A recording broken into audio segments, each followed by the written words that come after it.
Війна – це війна. На колінах вона нужна, це війна. La guerre en Ukraine laisse des traces, beaucoup de dégâts humains, mais aussi matériels. Le pays a besoin d'écoles, de jardins d'enfants, de lieux pour accueillir des personnes avec handicap. Anastasia est étudiante dans le programme de reconstruction de l'Ukraine.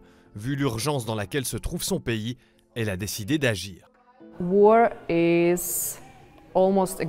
À cause de la guerre, beaucoup de personnes finissent avec un handicap physique ou psychique. Et pour ces gens-là, il faut agir au plus vite car les besoins sont urgents.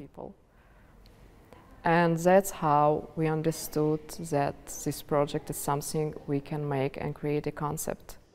L'architecte a dessiné des plans avec l'aide d'autres étudiantes ukrainiennes, une maison pour les réfugiés blessés de guerre. Le projet n'existe pas que sur papier. Cette maison peut être construite. On a le lieu, le terrain, et on sait de quoi on a besoin pour la bâtir. Les fondations sont posées. Ce qui manque maintenant, c'est de l'argent et des partenaires prêts à aider à passer de la théorie à la pratique. Sur place, en Ukraine, on s'active aussi. Le responsable d'un EMS ukrainien explique l'urgence qu'il observe dans son pays. Le plus important pour le moment, ce sont des hébergements pour ceux qui ont perdu leurs habitations, dans les régions les plus touchées par la guerre. Les gens n'ont plus de toit au-dessus de leur tête. C'est ça qui est le plus urgent.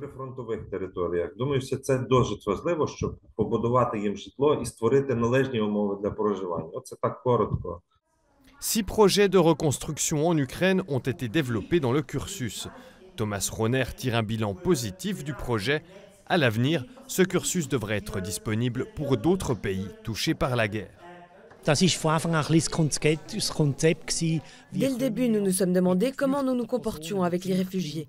Plutôt que de les envoyer dans un centre de retour, nous avons trouvé judicieux de les former pour qu'ils rentrent chez eux avec un certain savoir. C'est quelque chose d'important et finalement, c'est aussi un plus pour la Suisse.